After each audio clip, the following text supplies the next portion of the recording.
આ દ્રશ્યો છે કપડવંજ શહેરમાં આવેલ કુબેરનગર સોસાયટીના, જ્યાંના સ્થાનિકોએ કપડવંજ નગરપાલિકાની કામગીરી પર ગંભીર આક્ષેપ કર્યા છે. કપડવંજ નગરપાલિકા દ્વારા કુબેરનગર સોસાયટીમાં ગેરકાયદેસર પાણીના કનેક્શન આપવા, સીસી રોડની કામગીરીમાં ભ્રષ્ટાચાર કરવો અને તૂટેલી પાણીની પાઇપલાઇનોથી પાણીનો વ્યય થવાનો આક્ષેપ રહીશો દ્વારા કરવામાં આવ્યો છે. રહીશોએ જણાવ્યું હતું કે આડેધડ વહીવટ અને ભ્રષ્ટાચાર જોવો હોય તો કુબેરનગર સોસાયટીમાં જોવા મળશે. કપડવંજ નગરપાલિકા દ્વારા કુબેરનગર સોસાયટી છેલ્લા 15 દિવસથી સીસી રસ્તાની કામગીરી હાથ ધરવામાં આવી છે, જે સોસાયટીમાં હયાત મકાનોના લેવલથી નવા બનતા સીસી રસ્તાનું લેવલ બહુ ઊંચું હોવાથી ચોમાસામાં વરસાદનું પાણી સોસાયટીના મકાનમાં ઘૂસી જશે અને રસ્તાની કામગીરી લાઇન લેવલ સિવાય કરવામાં આવી છે. જ્યારે કુબેરનગર સોસાયટીમાં પ્રથમ લાઇનમાં દરેકને પાણીના કનેક્શન હોવા છતાં 3ની પાઇપના 11 નવા કનેક્શન નગરપાલિકા દ્વારા આપી દેવામાં આવ્યા છે.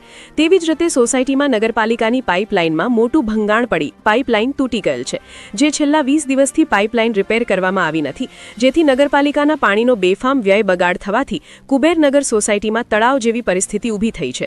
જે રિપેરિંગ કરવા માટે નગરપાલિકાના સત્તાધીશોને વારંવાર રજૂઆતો કરવા છતાં પણ પાણીની પાઇપલાઇનોથી લીકેજ બંધ કરવામાં આવ્યા નથી, જેથી પાણી ભરાઈ રહેવાથી સોસાયટીમાં ગંદકી થઈ રોગચાળો ફાટી નીકળવાની ભીતિ રહેલી છે.